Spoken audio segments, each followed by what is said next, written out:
Hi everyone. Thank you so much for coming. If you don't know me, my name is Monica. I am the director for the San Diego Military Family Collaborative. Thank you for coming.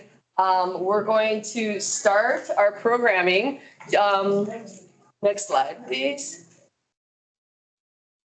Okay, so we're going to be discussing accessing and leveraging childcare resources. So we have 4 really good speakers for you to take back to your families or to utilize yourself.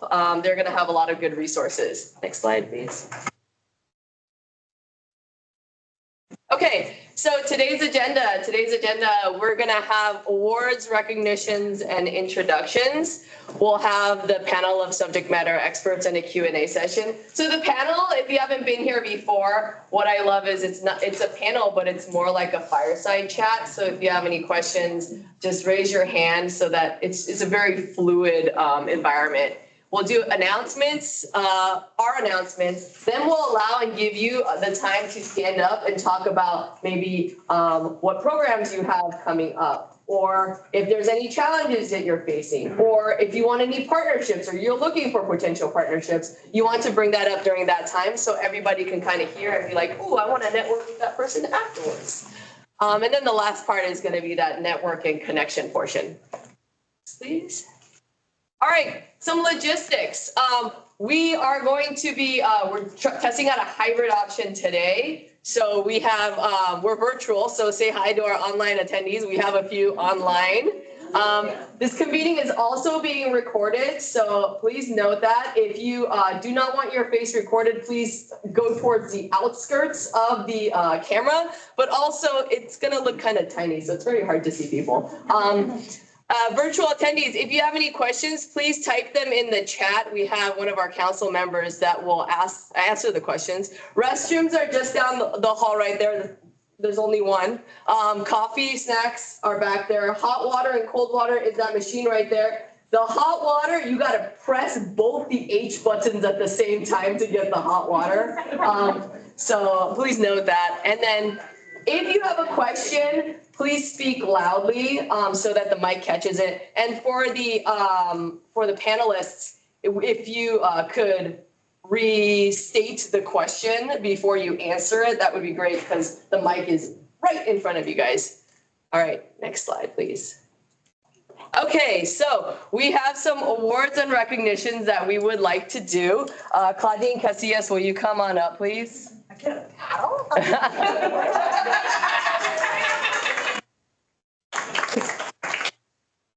Oh, where's Connie? Oh, Connie. Connie's our chairwoman, our, what's it called? Our main chairwoman, so you want to come on up? Right, stand right here. So, are we in between? No, I was going to say in between. You stay in between us. So the reason why Claudine is getting this paddle is because she has served so many different positions in the San Diego Military Family Collaborative. And it was only recently that she has left the council, but she has served, I think you were like membership, you're not just council, but your membership. You also stood in for a chair. I mean, Connie could elaborate more on that. Claudine can elaborate more on events, the shaping of so many of our programs and online, the tech whiz of all the things, and there's just not enough words to explain so much that you brought to our coordinating council because it is all volunteer, it is all unpaid, just so everybody knows these are just roles that people get into and contribute all of their skills, willingness, and passion. So we appreciate you so much. Yeah. So thank you so much, Claudine. Here's a paddle for your hard work, and thank you for still coming to the collaborative and just participating and sharing. Want to have it any other way? Oh, thank you. Would you like to say something? No. We also did that because we know that she don't like the limelight. Ready? 1, 2, and 3. All right. All right. We also have a few certificates of recognition that the County of San Diego Supervisor Joel Anderson gave. Actually, they gave them out late last year. but because of the breaks and all that stuff, we weren't able to distribute them until this year. So I'm going to call these individuals up. If you can come on up. Connie Vasquez.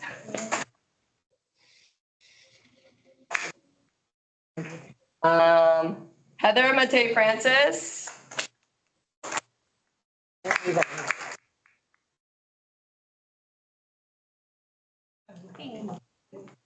Now read the certificate out once everybody's here.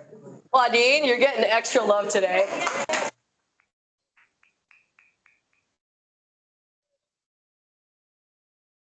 Keisha Javis Jones.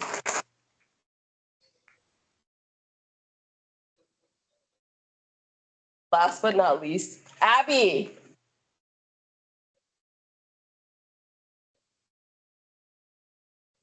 There you go. These were, and some of them still are our council members, but these are the council members from last year. And I'm going to read this out. So the County of San Diego Supervisor Joel Anderson Certificate of Recognition presented to, and then they all have their names, council member for the San Diego Military Family Collaborative. In special recognition and sincere appreciation of your extraordinary care and commitment to improving service members' quality of life by facilitating hope, support, and care with specialized resources and expertise for the enhancement of our veterans and their families' future. Signed, Supervisor Joel Anderson, 2nd District, signed 11 November 2024.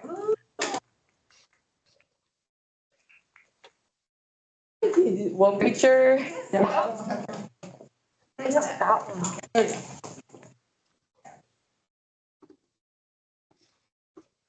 Thank you so much. Great, thank you.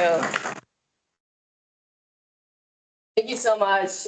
We love just celebrating people, and especially the council meets. We meet like twice a month. No, I think twice a month. Just like make sure that these events and the questions and the people that we bring in are the people that you guys want to hear from, that we want to hear as well. So very, very grateful to each and every one of our council members.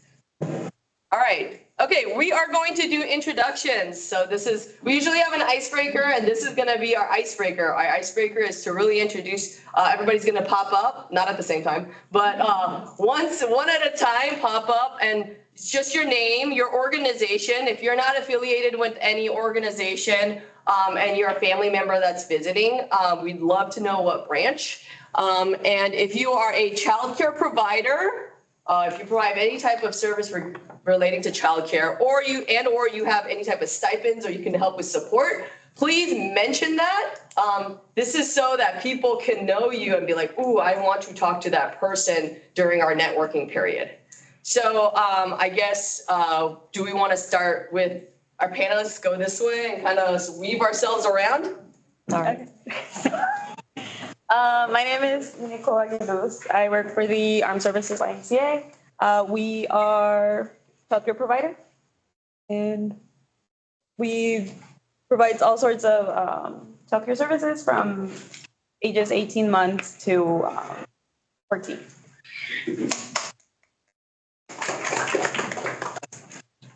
I am Sarah Howard. I am the office coordinator for the Healthy Start Military Family Collaborative. Monica is my director. We're a full resource center that supplies resources focused towards military families.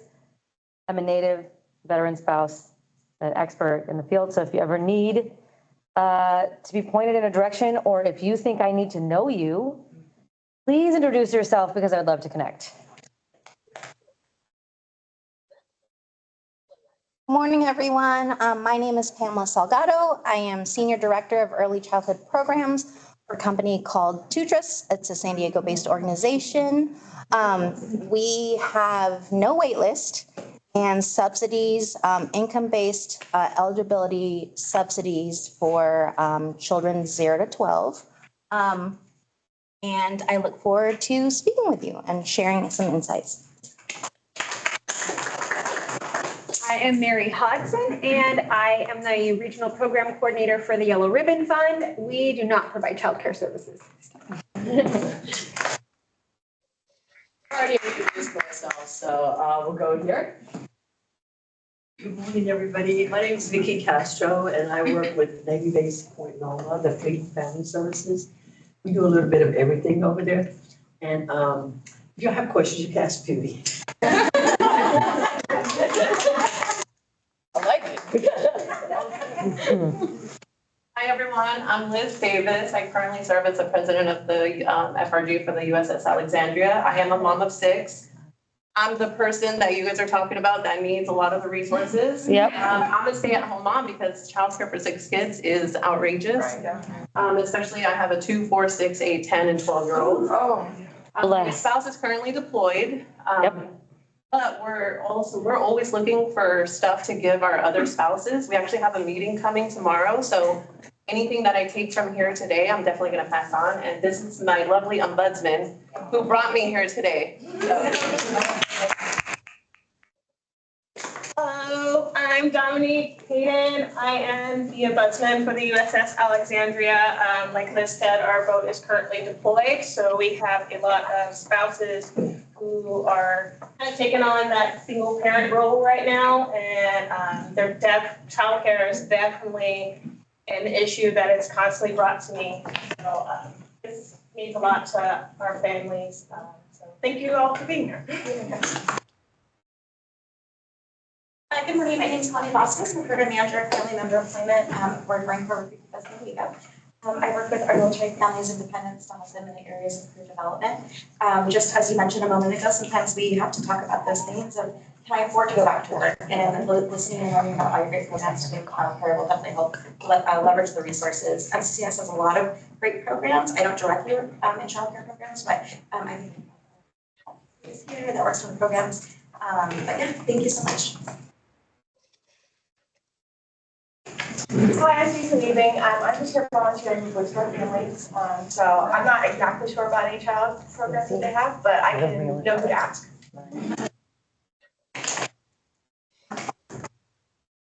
Hi everyone, my name is Riley. I am the program manager for FCA Caring. We're a nonprofit in North County. We have an AmeriCorps program called Legacy Corps. What it does, it provides respite care and companionship to veterans and military families. So if you're interested in that, I'm happy to share more. Hi, I'm Patty Kalai. I am one of the school liaisons at MCAS Miramar. If you don't know the school liaison program, the Navy and the Marine Corps in this area, we split up the schools. So I happen to have 4 clusters in San Diego Unified. My colleague has 4.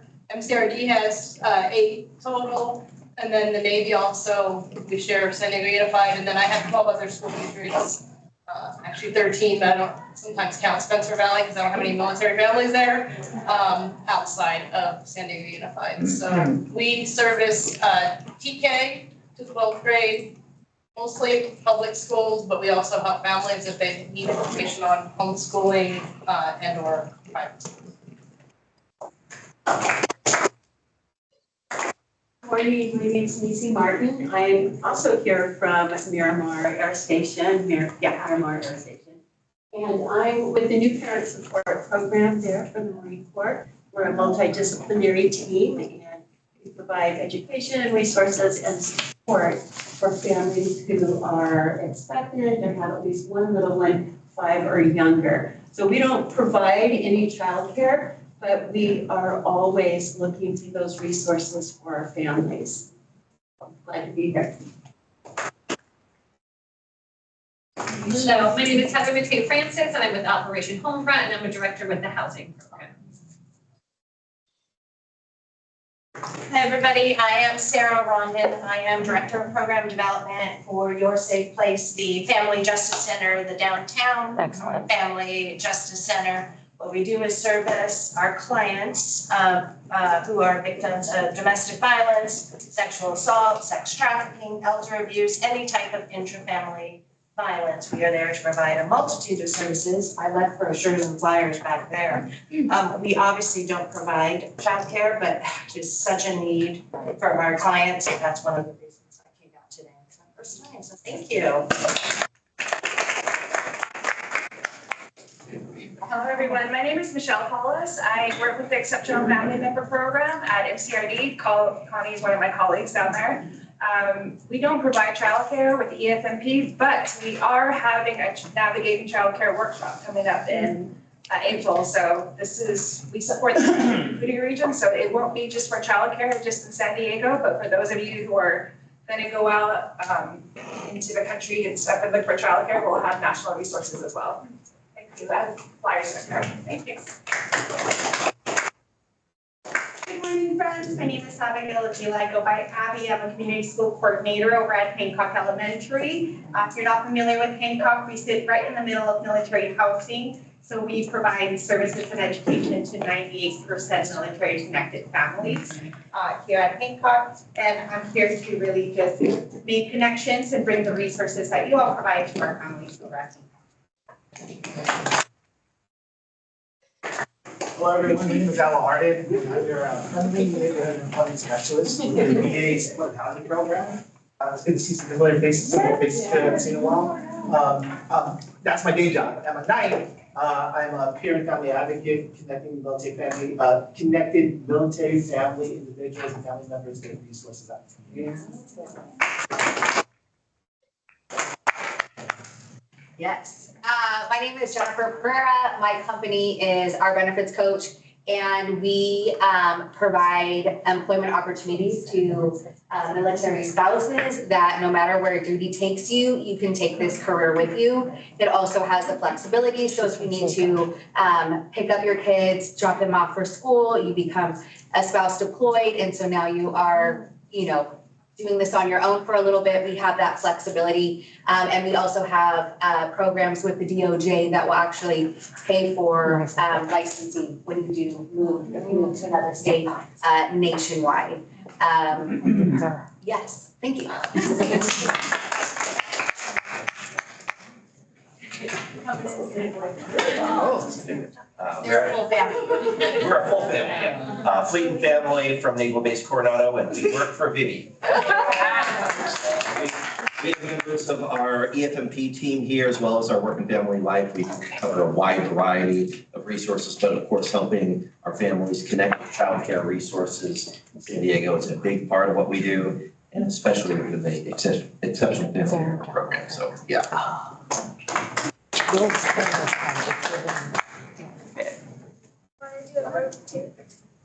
you want to do a group, all right. Set the precedent for a group. Yeah. I volunteer to. My name is Keisha Davidstone. I am the program director at Foundation for Women Warriors. We're a nonprofit that provides a number of services, financial assistance, childcare assistance.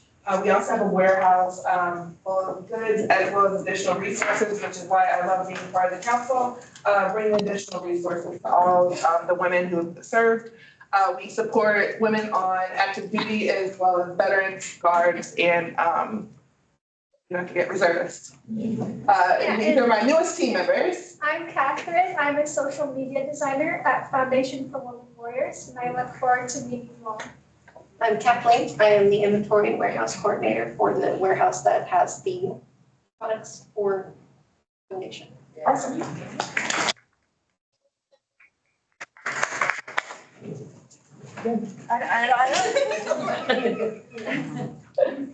Funny to see you. I'm with KPBS, your public media organization, NPR-PBS, PBS Kids. We don't provide childcare services, but we do want to enrich their lives through television. I also am the project manager for the annual GI Film Festival.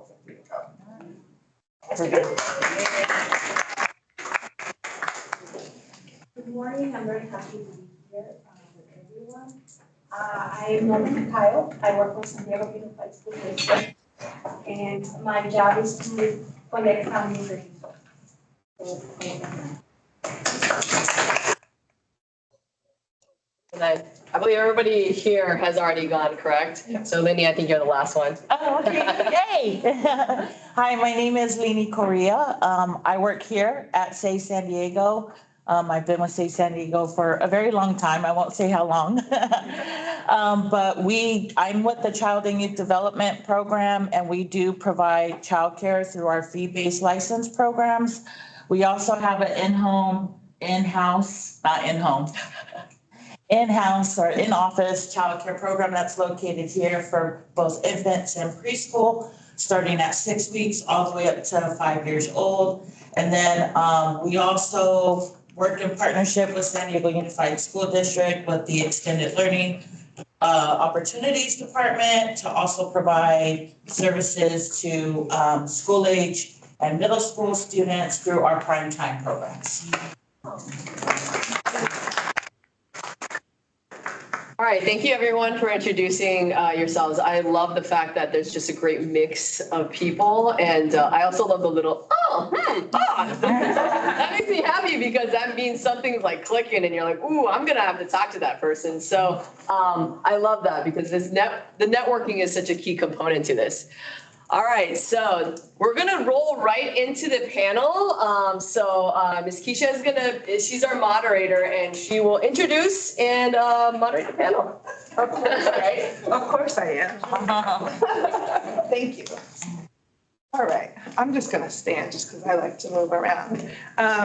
So I have a wonderful panel of individuals here today. I'll tell you all briefly about them.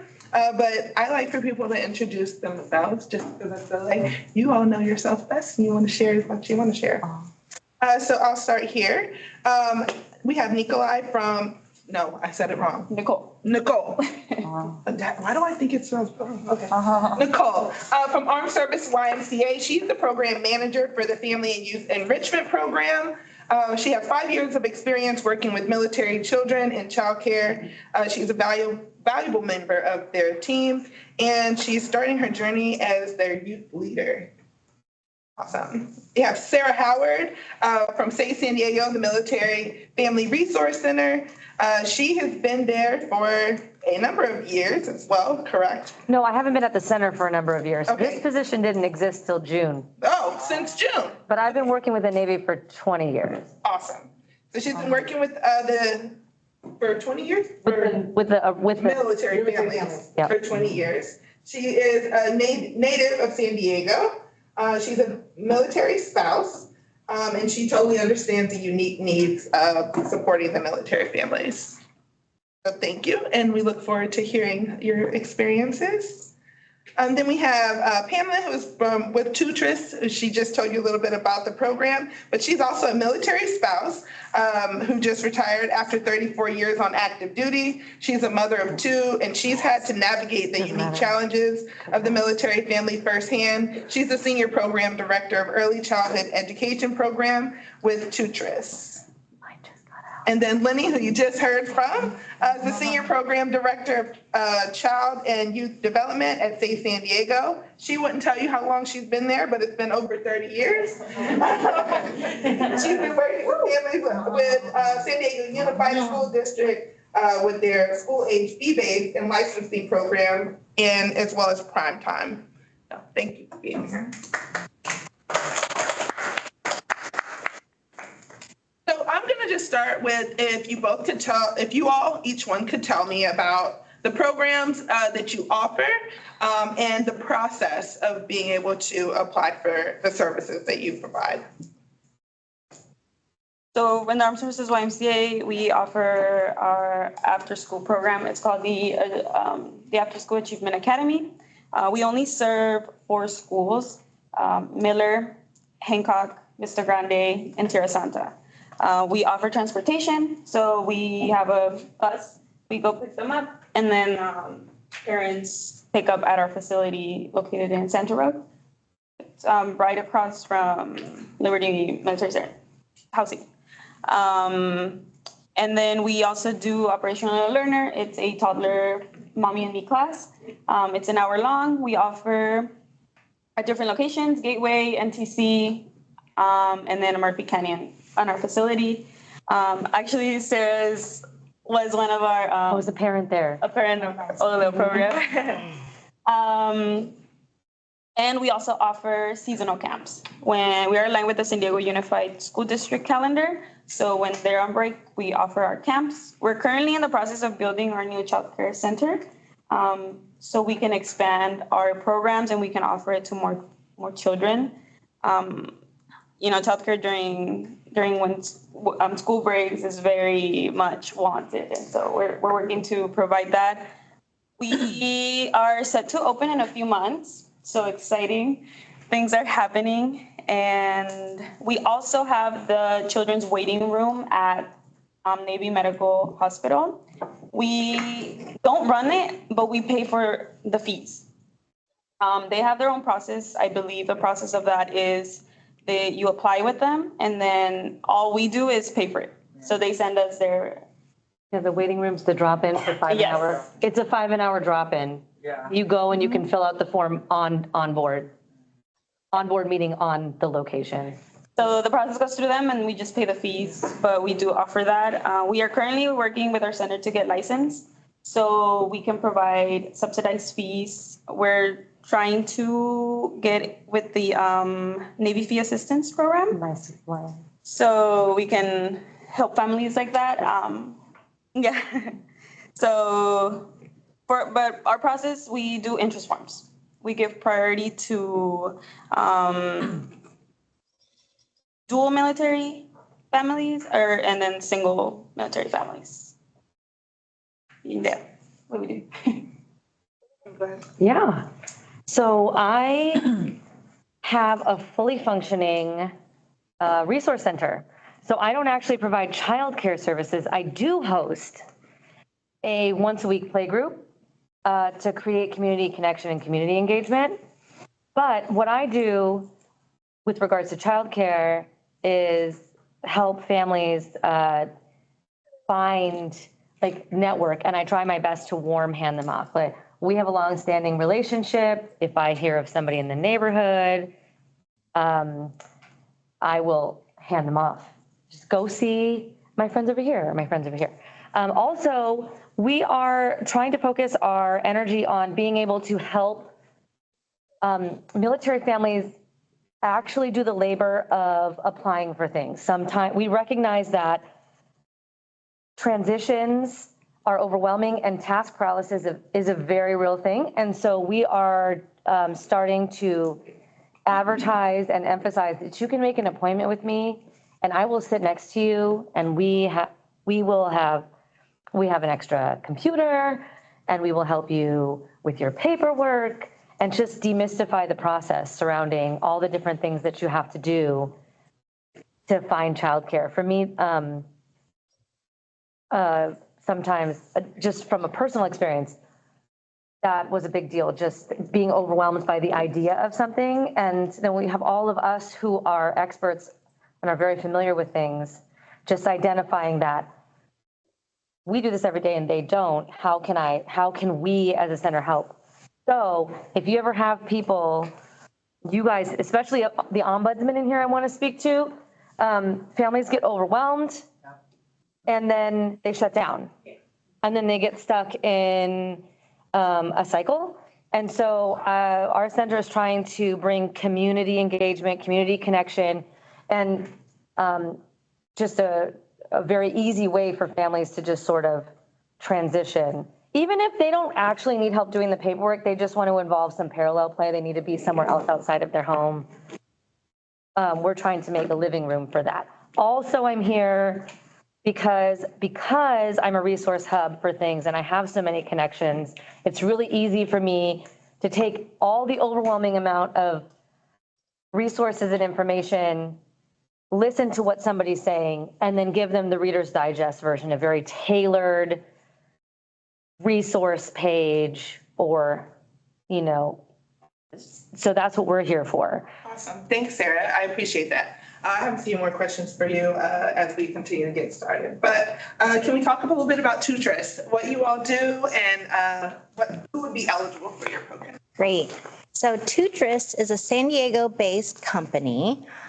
So one side of the house, you may have seen them in the news maybe, we support kind of corporate level entities. If you think about places like we have accounts with Volvo, Samsung, like Mazda, Toyota, like in Alabama, I know there's lots of families who PCS, right? If you think about, and then also more locally, the red and white buses, MTS, City of San Diego. So if you think about, again, one side of the house, if you think about, you have healthcare as a benefit, dental care as a benefit, childcare kind of is, we work with those companies to be able to provide childcare as a benefit. So that's one side of the house. The other side of the house, which I support, is the federal and state funded grants. So right now, our program is local, San Diego County. It's called T for Kids, T as in TOOTRiS, TOOTRiS for Kids. And so we support what's called a FECHN. So FECHN is Family Child Care Home Education Network. So definitely not center-based.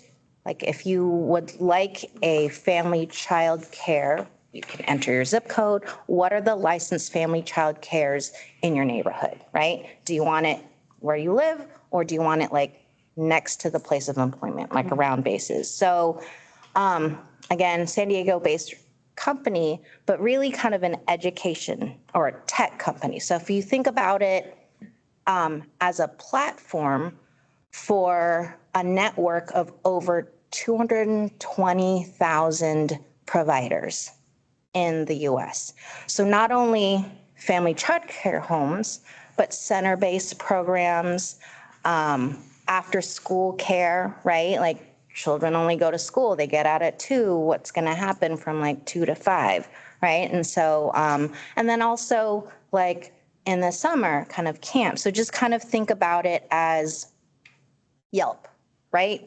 Yelp, you enter your zip code, you want $2 signs, you want it 5 miles from your house, you want Thai food, you want it, you know what I mean? Like you check off those filters and then you're able to get the customized care that you need. And so our program right now, we have a state subsidy. So if you're income eligible, we right now have no wait list and could place you in a family child care home. So also looking, as a side note, would just love to explore partnerships because many of these family child care homes accept subsidies. So perhaps whoever's in the room who's able to kind of talk about Navy fee assistance, I think I heard, I think that'd be fantastic. So thanks for inviting me to the conversation.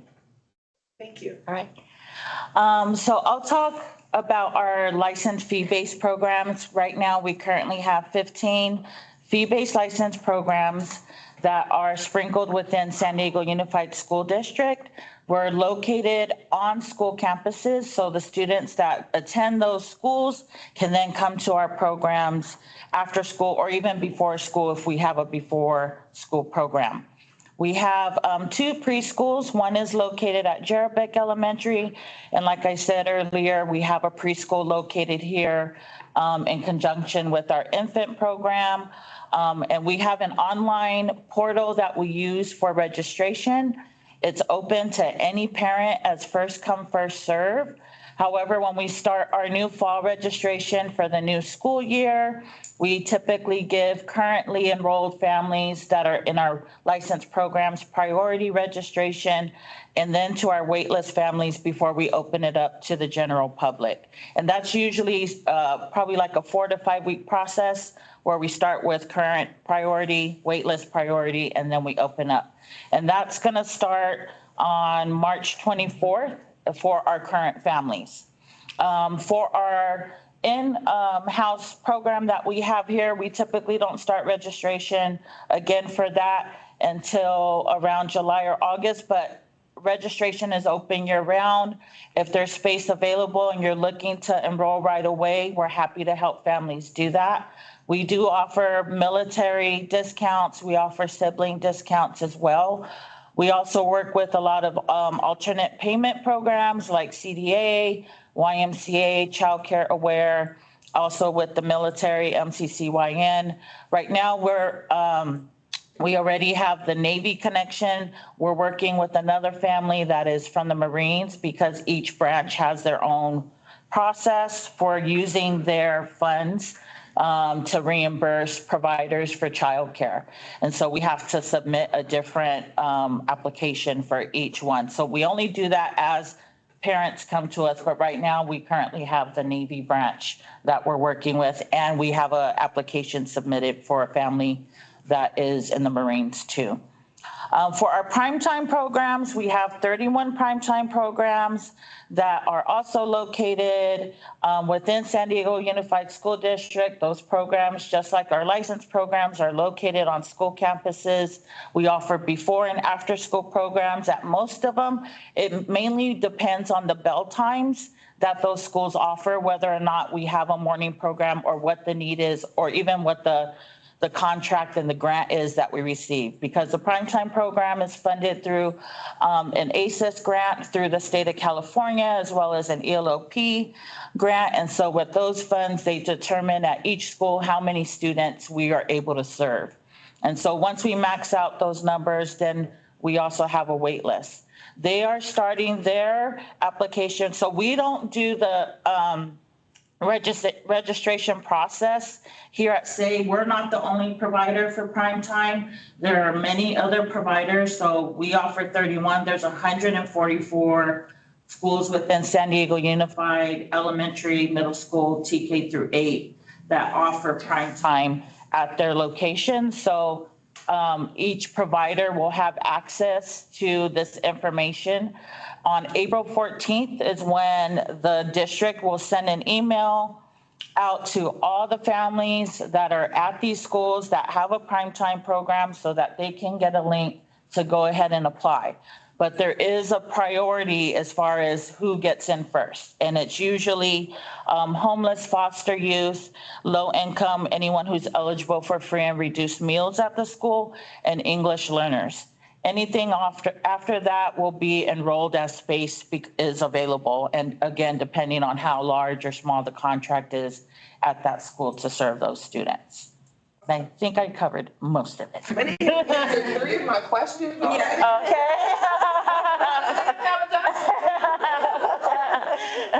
Thank you for that. All right. Next thing I was going to lead into is about benefits, discounts for military families. And I'll just share a Foundation for Women Warriors. We don't assist with finding the childcare.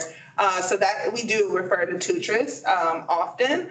So the family does need to have the provider first. But through our program, we're able to pay full-time care, part-time, camps, and before and after school for any school-age child up to 18. So do you provide benefits or subsidies or discounts for military families? So I'll start with the armed services and then. So we currently be subsidized by the grants and donations we obtain. We offer sibling discount in camps and after school programs. It's a 20% discount. We're currently working to get licensed and help families obtain their Navy family fee assistance. And we also do the children's waiting room. For our camps, sometimes we are with Level Up. And then through San Diego Unified School District, and then they pay us and the children get to go to camp for free. But it depends, because last year they were looking for only like in-school programs. And this year they're doing out of school programs. So it doesn't have to be like summer school. So we're trying to get that grant this year. The ASYMCA is already reasonably priced as a parent. They really, I've noticed, are very intentional about their pricing since they are focused on armed services. The regular YMCA gives the discount, but it isn't, and the programming is not the same. It's just, they provide excellent programming. I will absolutely, we were there from 18 months to 5.5 years. Yeah. And I'm very particular. So excellent programming. Yeah. I'm just a resource center. Yeah. I actually brought, because we don't have a representative here from Navy, I brought all the resources on the table, the priority list, information on my CCYN, the pilot program for in-home childcare services, and then a little pamphlet that's titled for my CCYN, but it has on the inside how to navigate the website, like what you're gonna do when you go on and what you're looking for. My militarychildcare.com is literally everywhere for the Navy. Militarychildcare.com is for everybody. For like, you're looking for subsidized military in a location or a stipend, that's the place you're gonna go. But I brought all that since we didn't have a speaker from that, and I'm versed in that. I brought it for you guys with the schedules and everything for priority. That's all I have for that. Anything you want to add about subsidies? All right, well, so currently our subsidy, again, for that side of the house, we have a state subsidy, so through California Department of Social Services.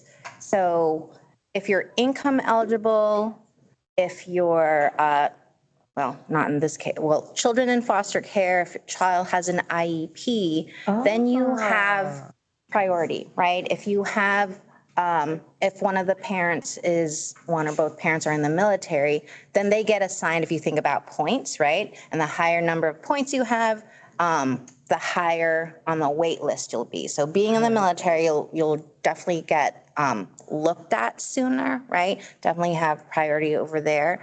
And so as an example, we're enrolling an infant on Monday, full-time childcare from 8 to 5. The family fee is either $0 or the highest I've seen is $60 for the month. And that $60? $60. This fits for everyone. Or $0, right? Like, again, there's I'll say that the eligibility process is pretty lengthy, but once you get on the other side of it, and we're here to help. Once you get on the other side of it, TOOTRiS as a platform automates everything. The provider gets paid weekly, which is different from other subsidies because then the provider gets paid monthly. And then so we have just real-time knowledge of what provider has space, right? Frequently it's like, oh, you call the provider. We have a database of like who's licensed in San Diego, right? San Diego region. I mean, throughout the US, but currently my program has that. And so also just hear providers that take stipends. So perhaps if you're not eligible for like our state subsidy, then now you'll have familiarity with a provider that does. So family childcare homes currently, so not centers, but really just kind of supporting that network and families. And oh, sorry, the subsidy, right? The parent fee is up to $60 per month. But the fee for that infant is $475 a week. And so the parent doesn't pay any of that. So would love to just hear more and just just leverage the collective knowledge in the room because there's so many partnerships. Everyone's on the ground doing like all the work, but zooming out, thinking on like a higher level, how can we just make sure that there's the necessary connections so that we can serve military families? Awesome. Let's talk a little bit about processing time. So I know you said you don't have a wait list, but I want to talk to everyone about each program. So for instance, for my program, once you have a completed application, it'll take 2 to 3 weeks before us to give, the provider the information and cut them a check. What does your processing time look like for a family that's applying for care in the state? So for us, it's immediate. So we don't really have like a waiting list But we do open our programs around the same time, like prime time. So around May. It just depends like when the school break falls in. Also for like for winter camps and our break camps. But also with Operation Little Learner, that's a free program we offer the Mommy and Me class. And usually when one session ends, another one starts probably like a month after. So it's immediate. And Pamela, how about with you? So I would say, for example, the little boy who's starting on Monday, and this is kind of on the quicker end, right? I first got the mother's application at the end of January.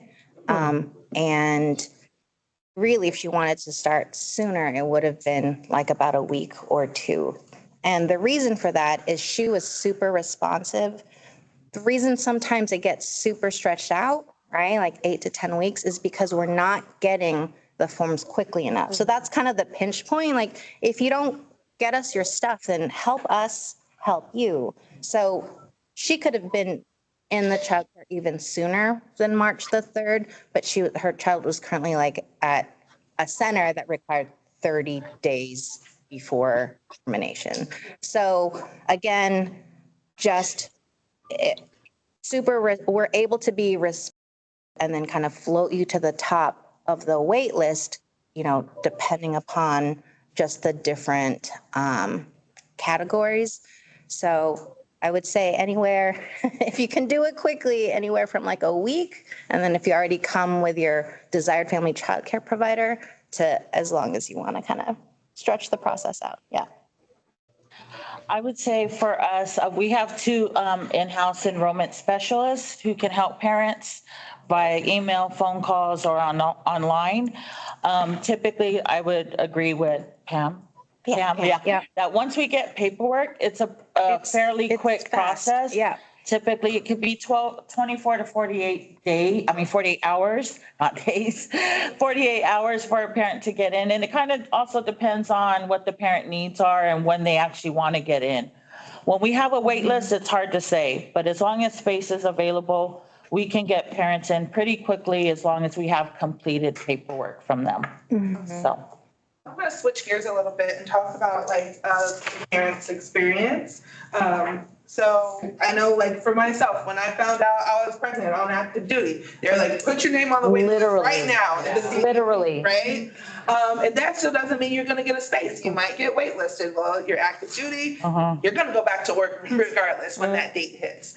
So I want to talk to both Sarah and Pamela, because you've had personal experiences with that. When should a parent start looking for care? The second they get a positive pregnancy test, if they need infant care. If you need infant care, the second you go and get it confirmed, you take the paper and you enroll with it. The second. And I'm going to add this as a caveat here. It doesn't matter. Just to demystify the process about naval healthcare, like military childcare, you can get on the wait list the millisecond you're pregnant. Infant care is harder to get a hold of than school-age childcare.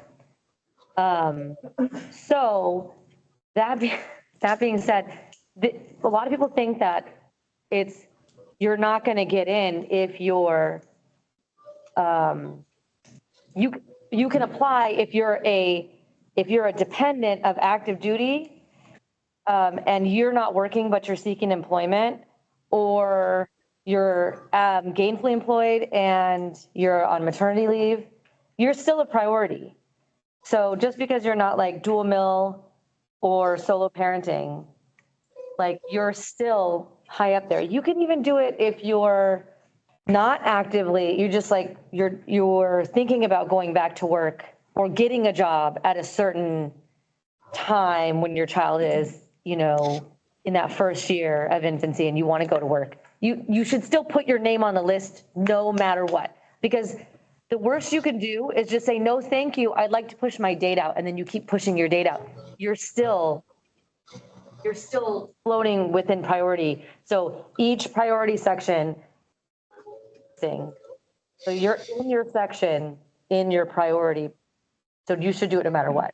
I do want to add to that for the mere reason that we do have families who obviously have to be on the wait list for, CDC, but a part that I learned for ourselves is FCC, Family Childcare. Yep. And there's this little button that's on that website. And if you don't click it, you think you're waiting for like a year and a half. But I loved it because it's a 1-to-6 ratio. It's not a child development center. You get to go in the home. Exactly. It comes in there every month, right? And it's a 1-to-6 ratio, so they do take on babies, but you could come in the home, maybe you don't want pets. Exactly. Right? But I think families don't realize they don't have to wait for that CDC. Correct. At FCC and then find a home. Exactly. Maybe that's nearby, and that can be sooner. I mean, I started to get messages from childcare providers soon after I'd applied for that, where families were already waiting for a year for CDC. Exactly. FCC is Family Childcare Center. Yeah. Meaning the in-home provider. So I don't know if you've been on the website lately. Yeah, I help people at the office. Exactly. Even sign up. So like, that's what, that's the. Yeah, Oh, yeah. It's a licensed in-home provider. So the Navy regulates home providers, and so they sign up, they go. It's a MyCCYN, It's a like licensed the. childcare in-home provider. Yeah. Yeah, exactly. Families navigate the website, kind of give them all those options. And sometimes, like you said, paralysis, and I'll just focus in on doing the application with them because I use it myself. Yeah. I use Childcare Aware, and I use NCCYN, like I use. And then people are worried, oh, what am I gonna, when you first log in and there's not a myriad of questions. Your paperwork, you want to have it ready only because as soon as they offer, they want it back fast. They want you to answer within 24 hours. And then when you say yes, they want your paperwork 24 hours later. And so if you're a spouse, you can do all that as a dependent. You do not need your spouse. You do need like their page 2. So I just like to tell people that you're absolutely right. The in-home stuff is great. Sometimes. Depends on the family's needs, right? Yeah, or your location or whatever. But yeah, I would say that if you're expecting or you have a young child and you want childcare and you're moving to a new place, put your name down right away. As soon as you get those hard copies, you can put them in for the next place. The FCC, the same thing as CDH. Federal in your home. Yeah. CDC, CDH. CDH, yeah. Yeah, that's what ours is. Names for it, it's hard to. Every branch has a different acronym. Yeah. But good question, and I agree, it's like just navigating the system, so you get every type of. It literally is the difference, but in one checkbox on that website. One checkbox people don't realize. But that's why I brought that paper. It tells you about the checkbox.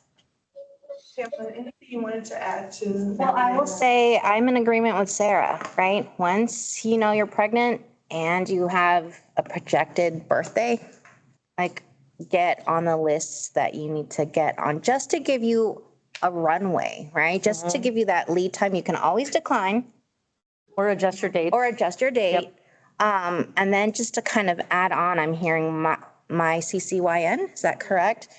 So. Those are like vouchers like you do. Right. So perhaps, right, like, anyway, we may have more family childcare homes that could, that would be able to take those subsidies. So just kind of expanding the pool, right? You probably have my CC, you probably have a group of providers there, but then we can like expand that because perhaps, there's just a bigger network, therefore opening some more supply for children that need it.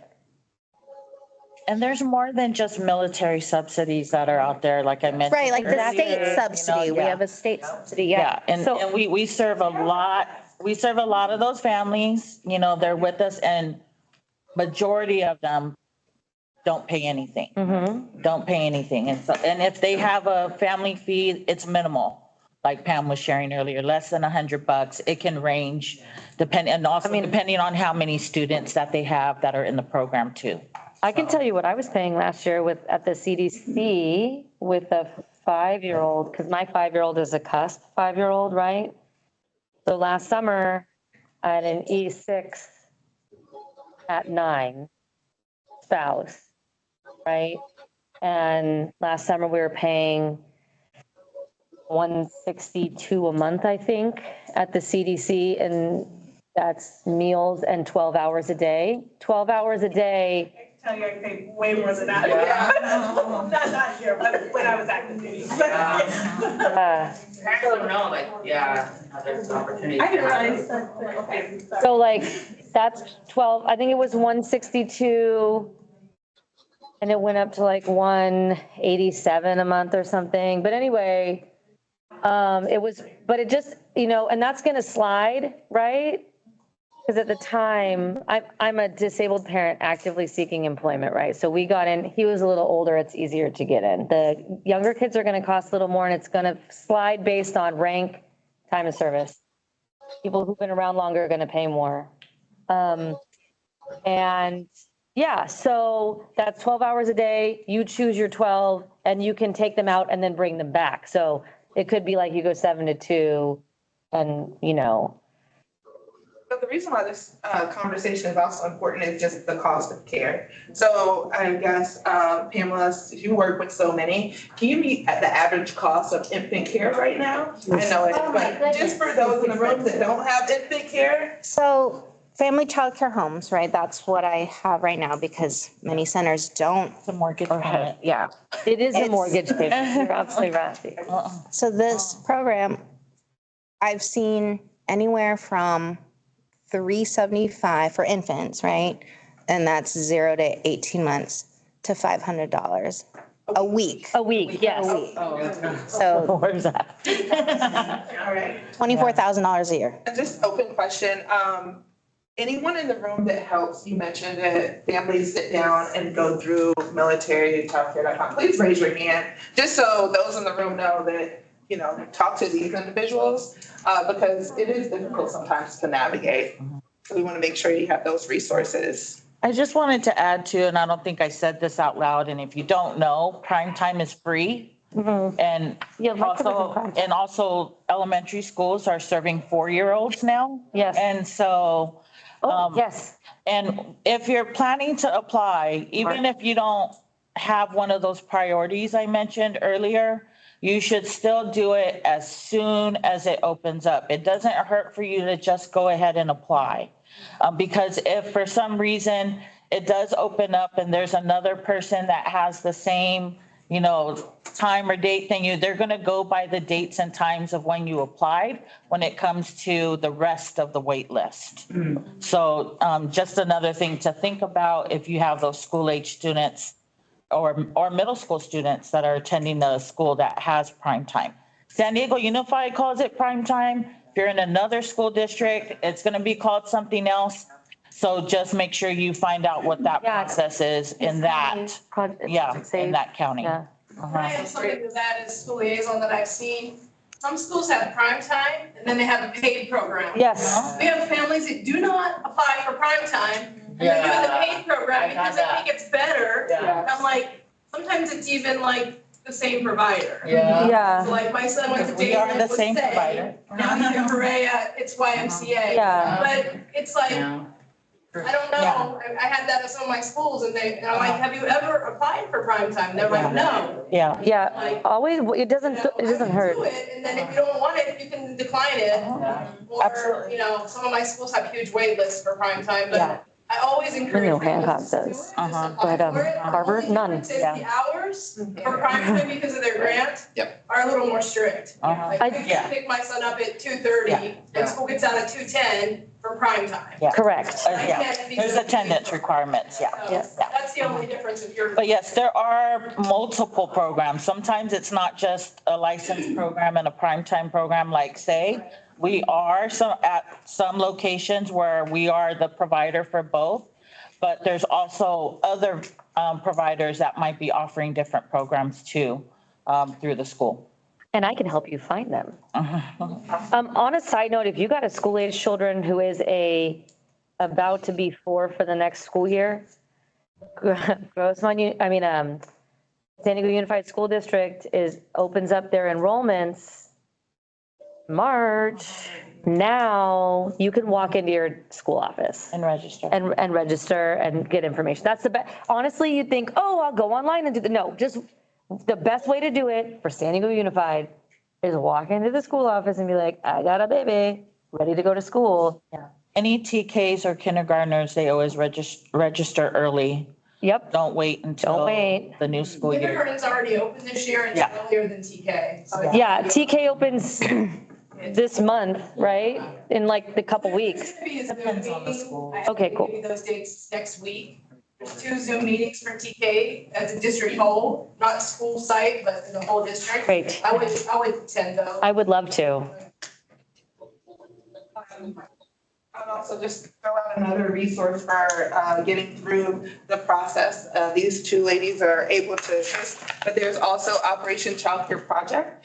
It's a nationwide program that will help active duty navigate finding affordable care as well. So Operation Childcare Project. I have one more question before I'm going to open it up for additional questions from the audience.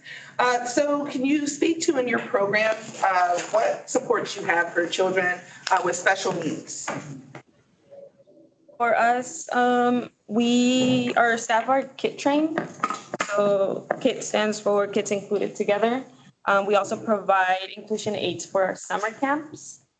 It's something we recently, probably 2 summers ago. But that's what we have. That's part of our enrollment process when we receive paperwork. We review that paperwork so we understand what the needs are for each of our students that are in our program. So then we work with parents to see what that need is. And just like she was saying, we also hire inclusion aides. We've been a past affiliate with KIT as well. We offer trainings through some of our resources that we have within our Child and Youth Development Unit for these students. We also try, because we're on campus, we work closely with the schools too, to see if there's an IEP or a 504, anything like that that might be involved, so that we can try and mainstream any of the services that that student might be receiving during the school day. We try and align it. We can't do everything that an IEP and a 504 does just because of the number of people that are involved, but we can definitely look at some of the strategies that they would use for students and try and incorporate that also into our after-school program. If for some reason we can't find an inclusion aid that matches the specific needs of that student, we will still try and hire an additional staff person just so we can lower the ratio to make sure that we're still meeting the needs of the students that are going to need that extra help or additional accommodations to be able to be successful in our program. So we just really try to work closely with parents. Parents have also in the past used behavior aids through their own medical insurance. And we have also a process for that. We can work with parents if they want to bring their own behavior aid into the after-school program so that they can also use that resource. So like their behavior aids can come with them to. Correct. Trying time or. Correct. Oh. Uh-huh. Do they receive training as well? Do they have to? So they come from, they come from an agency that trains them to do that. And it's the parent that actually hires them through their own insurance. Yeah, like stars and all that. Yeah. Mhm. And so they come like as a volunteer, so they're not our staff, but we work with the parent to allow them to be there to work with the student. I just have another question with that. Would the RBT or aid have to go through like the volunteer paperwork for the school district? No, it would be just paperwork that we have from the provider, which is pretty straightforward. We have a checklist. There's like 3 or 4 things we just ask the agency to provide, and then we just have like an agreement with the parent and the agency to implement. I just wanted to add, I spent 9 years with Kids Included Together, so I've trained all 3 organizations. Oh, nice. We do have a resource that we share with, from our Navy side for navigating childcare to have those conversations, especially with new home care. So there's that resource out there that can help facilitate those conversations specifically to the operations, but also the communication, which is really important. And specifically when it comes to, kiddos with different needs. So that is also, a resource that we provide. I think from the wide, you're listening to the webinars on there, they're still floating around. But yeah, and then as far as with exceptional family member programming, to have those conversations as it relates to some of the needs for that. So that's really important too. I'll just add, our network of family childcare providers are getting training on children with special needs. And so again, on our priority list, children with IEPs are, they have more points, right? They are going to move upward on the list. Questions? I had 3 kids that went to Marvin and TK. So I'm very familiar with the day program. They're 20 now, but anyhow. Miss Rebecca. They're aged out. But prior to coming into the child age children, we had a nanny. We're not rich. I think I found her on Craigslist. She was very reasonable because I had multiple. I had twins first and then the third child. It just worked out a little bit more affordable than having 3 kids in a child care center. And I'm curious if there's anything subsidizing of au pairs or nannies for military families. I can actually speak to that. It's a brand new pilot program, but it's very picky. And it's childcare in your home. It's a new pilot program. There's not a lot of like expanded information about it, but it is an option, but it's, there's extenuating circumstances for that. And I'm actually going to be chatting. I wish I could have chatted with them prior, but they were not available to the end of March to find about more when it comes to that. But I did put a flyer out for that. It's called the In Your Home Childcare Pilot Program. It's such a pilot program, they don't have a weird fancy acronym name for it yet, right? They're working on that. It is something they're moving towards, like when the military and TRICARE was moving towards getting doula care to be covered without weird extenuating circumstances and like jumping through hoops or whatever. It's actually very much more accessible now. They're doing the same with the childcare. But it's so new, they haven't published yet about how they're subsidizing it. It's on their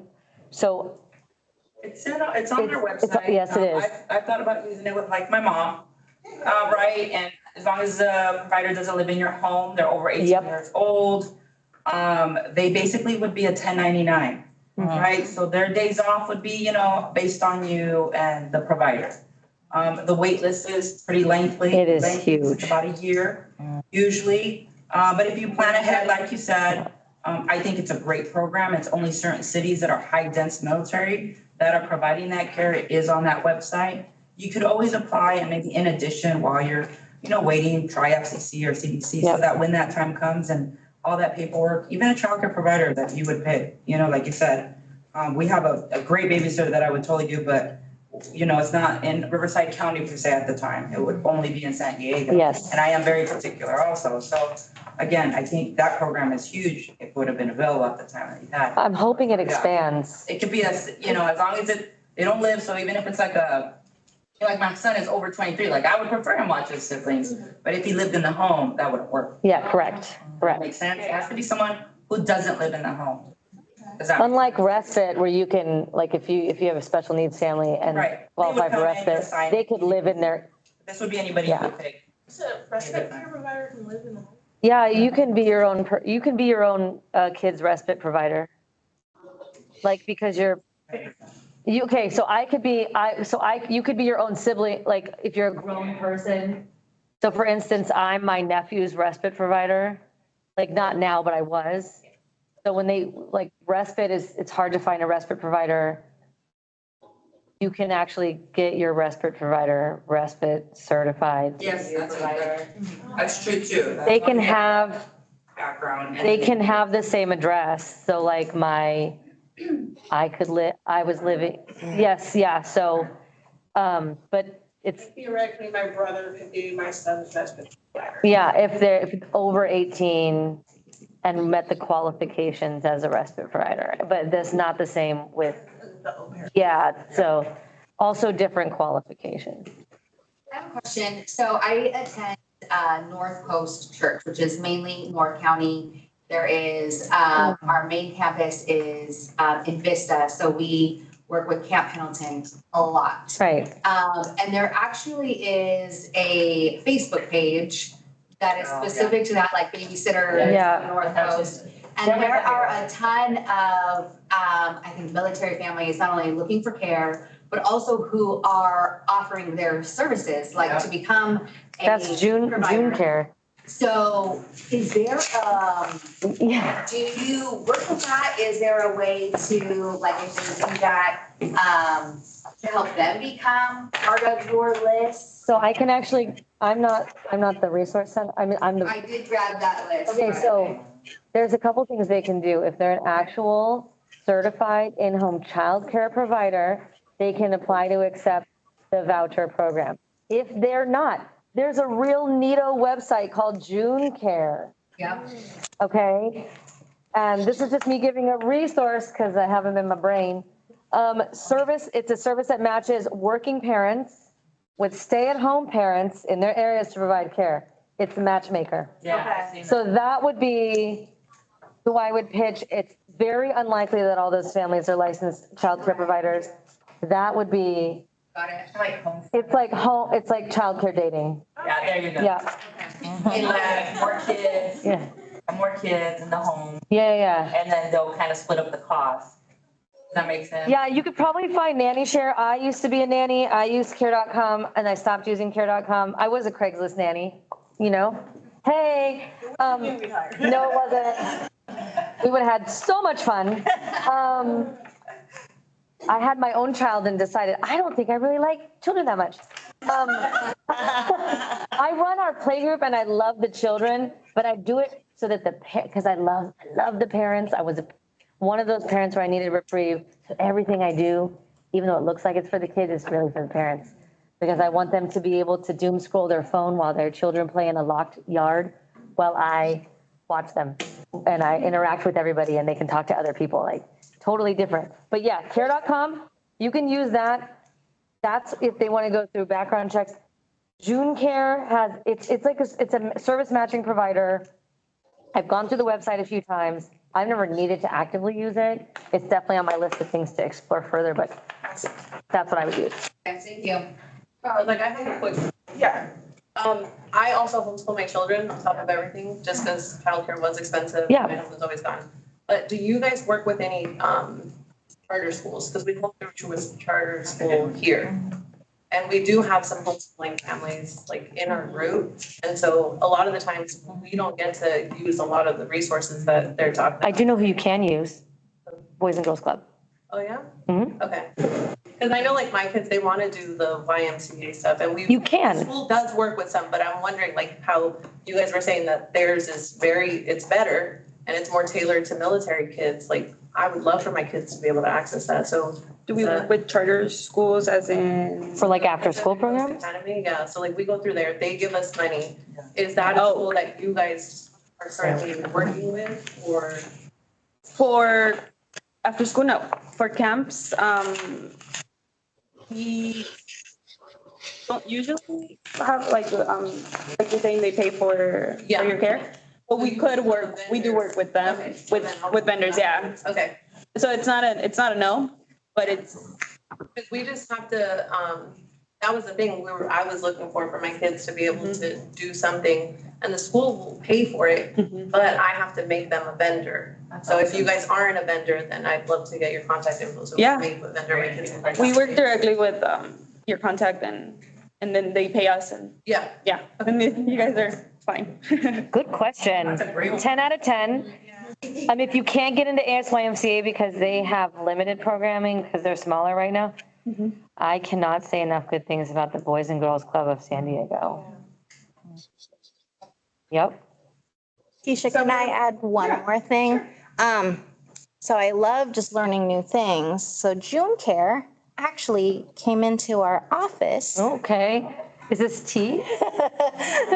They came into our office in December And so last week, that has made, we have an official partnership. Yes. June Care. Naughty. So it's like one-stop shop. So if you go into the TOOTRiS That's lovely. platform, you will have access to, in addition to other nannies and babysitters. So I'll read it. I just had to pull it. I had to Google it on my phone. Conversation. I'm By super integrating excited. June Care's peer-to-peer network into TOOTRIS's platform, parents now have access to a broader range of flexible in-home care options provided by fellow moms, many of whom have adaptable schedules and can offer care outside of typical hours. The collaboration ensures parents can find a trustworthy caregiver no matter what the time of need. So it's kind of like a meta search.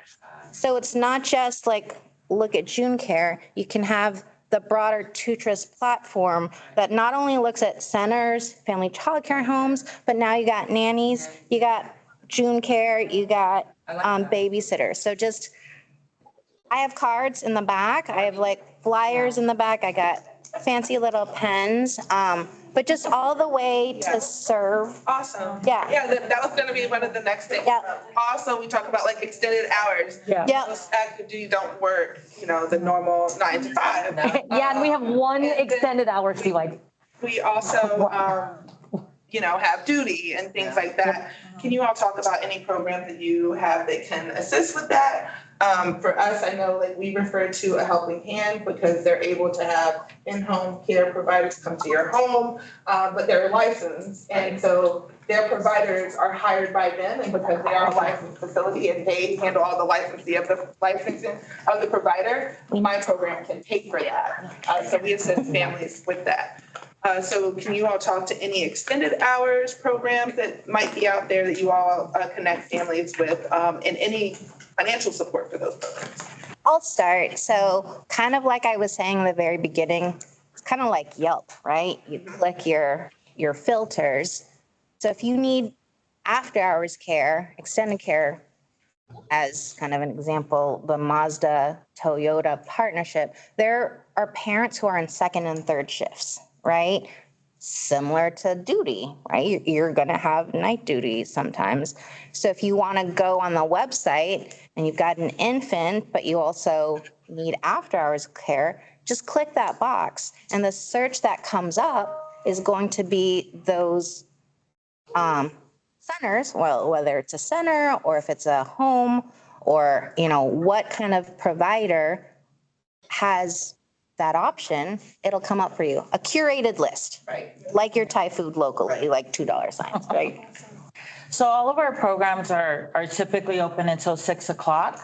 But we have on occasion, if there is a need for something to be available for parents, because let's say at the school, there might be a fundraiser and they want parents to attend, but they really need someone to look after the kids of the parents who want to attend this fundraiser. We have gone into the school and maybe offered care from like a 6 to 9 or 6 to 10 for some type of event on school.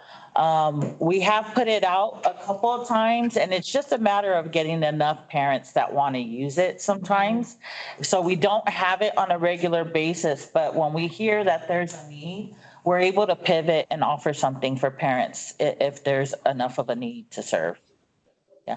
Also, I don't think I shared earlier, we do have summer, winter, and spring programs when the schools are out. We have a program located up in Scripps Ranch, one in UTC, and one in University Heights that we usually operate, and even at Marvin. But they're going through their modernization for the school, so we won't be there this summer. Yeah. So we do offer those programs. Also, Prime Time has summer programs for at least 4 weeks after school is out. They already had their summer registration process. They will reopen it if there's more space available. So if you didn't get to register now, you were thinking about registering, you should go ahead and do that after they reopen it. But it's typically they have the morning academic, which is with the credentialed teacher. So you do have to attend the morning academic program with the school teachers in order to attend prime time afterwards. And it starts June 4th until July 3rd is the primetime program. Our fee-based license camps are from June 4th until July 31st because school starts August 11th. Yeah. Short of summer. For us, our seasonal camps are from 8 a.m. to 4:30 p.m. And we also offer extended care from 7 a.m. to 6 p.m. It's a little for like an extra cost. And then our after school is from dismissal time. So most, those 4 schools we serve is from mostly 2:15 p.m. if I'm not wrong, and all the way to 5 p.m. We do have a few parents who were asking to extend our hours to 6 p.m. We did a survey to see the need. Most parents voted for no, so we do the 5 p.m. And then our summer camps do run, it depends on the calendar. So this, for example, this summer is going to be 10 weeks. And then last summer, I believe, was 10 weeks, but then we've also had summers where it's been 11 weeks. It just depends on where like the back to school falls in. The last day of school is May 29th. End of May. Yeah. SAY also offers an additional scholarship for parents that qualify. It's also based on income and family size. So we do have our regular tuition fees. We have our sibling, our military discounts. Even if you're an employee, we have a discount. And then you can also apply for this additional scholarship that will be an extra 20% discount off of the tuition fees. We also we have a bridge fund that we sometimes can help. It's like a one-time short-term help for some of our families, even if it's just families who are struggling to pay like 1 month. They just need to catch up. And they just need help them with 1 month of tuition. We can do something like that with our bridge fund as well. That reminds me, isn't there a process for if you have a change in employment? Maybe you've retired mid-school year, maybe you were laid off, you're down to 1 income, something like that. I kind of remember there's like an appeal process with.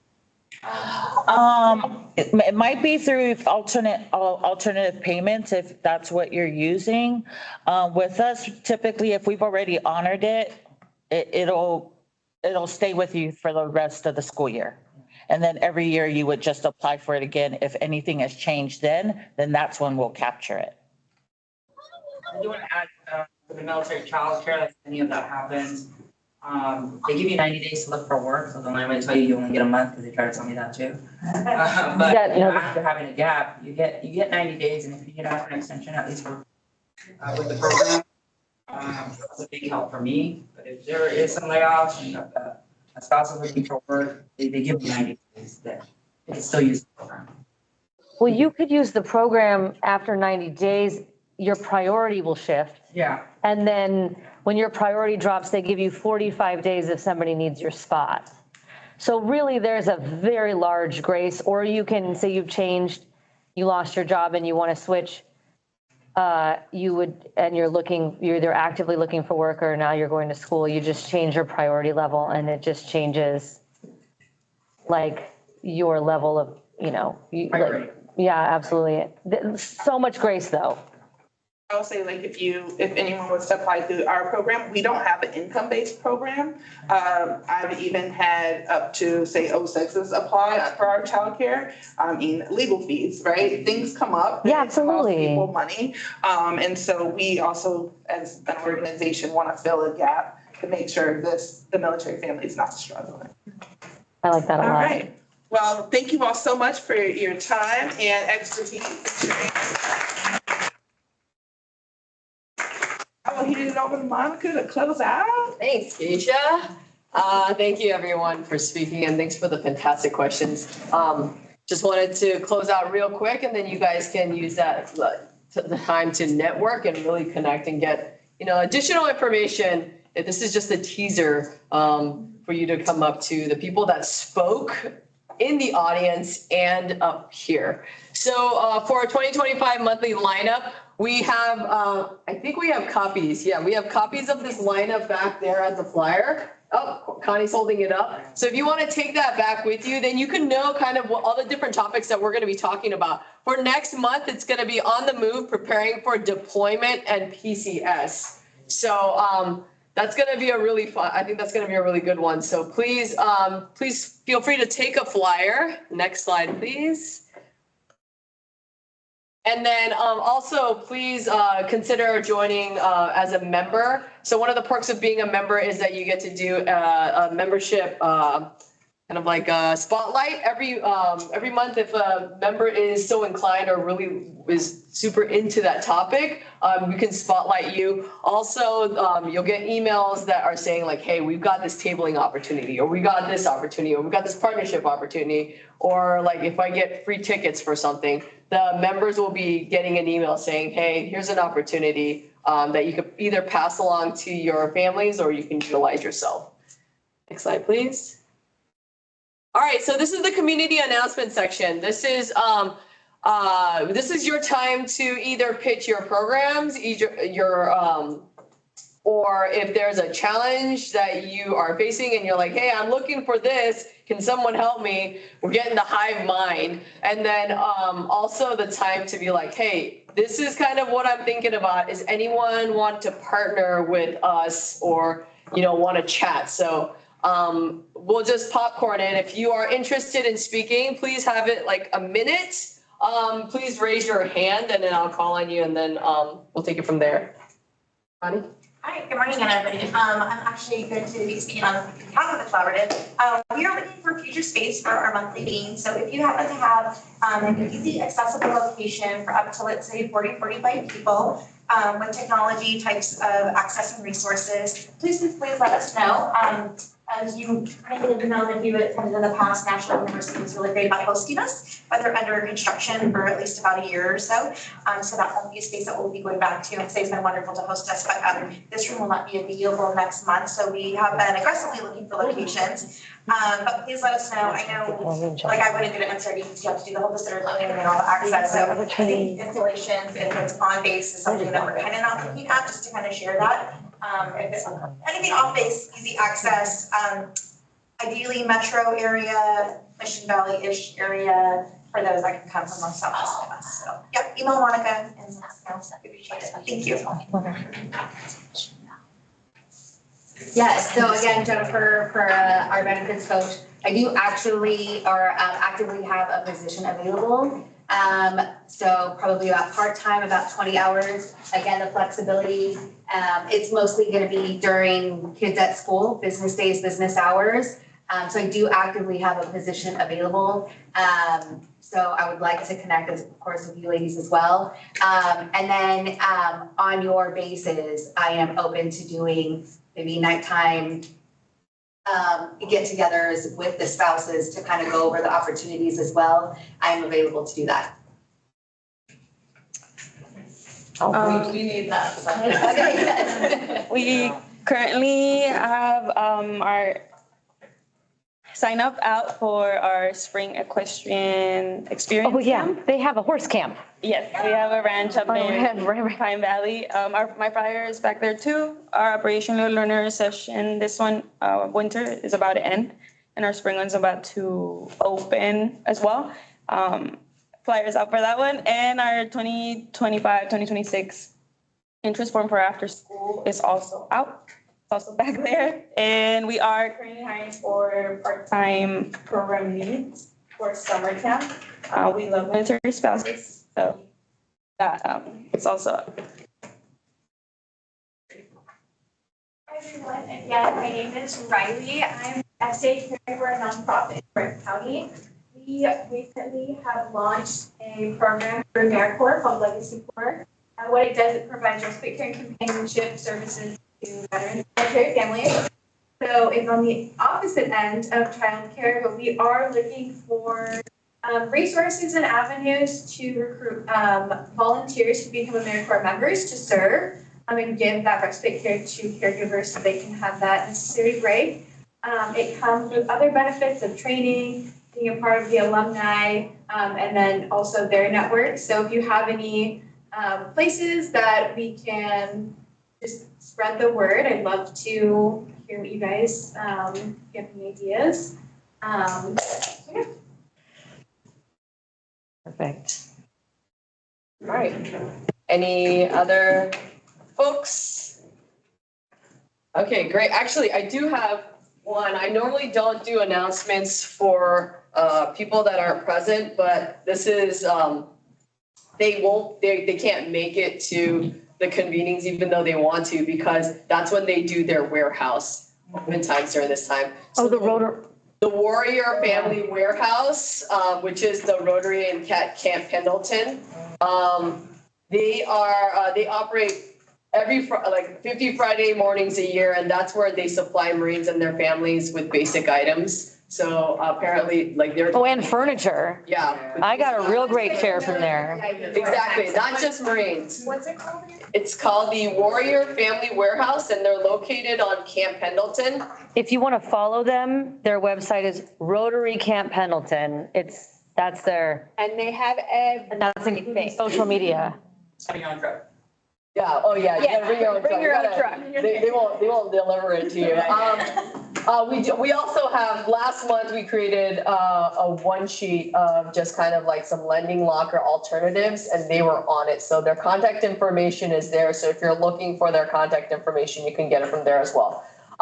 So they wanted to let people know, hey, it's free, it's out there, it's for anybody with a CAC. And then they also distribute car seats on a first come, first served basis. And then, but also they want to know how they can partner with other organizations to see how they can get more they get funding to get more car seats or more supplies into their warehouse so that they can continue to best support the service members and their families. Yeah. So if you are interested in doing any type of partnerships with them, I have her contact information, so you can come by and talk to me, and I'll give it to you. Yeah. Hey, Abby. Hi, sorry, I had it in. Oh. It just hit me right now. Oh yeah, no worries. Yeah, go ahead. Yeah, so at NACOP, we do a bi-monthly distribution every other week. We feed approximately 150 families through a partnership with Feeding San Diego. The only downside is that we don't get bags. So they provide us with the food and pallets. We have a volunteer group who rebags everything so that our families can take them. Currently, USAA has been sponsoring us with bags, but they did contact me last month, saying that they are running low. So if any of your organizations have like any disposable bags where we can get approximately 20 to 23 pounds of food, there's an opportunity for you to table during the distribution as well. So I'll be here and I'll be here next month. You can contact me. I have plenty of business partners. Thank you. I just want to say I'm a working family life consultant over at Nicolle Aguiluz, so like I just want people to know that I'm there to help with anything military life. Sometimes you just need like a contact for deployment, childcare, right, PCSC, or whether it's a spouse employment, transitioning or school liaison. Like we facilitate that conversation to just meet the needs of the family member where they're at. So just know that I am a person of a resource and just connecting someone who has referred to Foundation for Women Force, or just the school liaisons, or here in San Diego, the food distributions.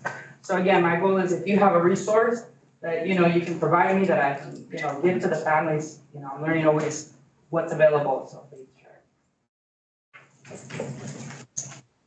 All right. Anybody else? Okay, great. We'll flip to the next. Okay, so.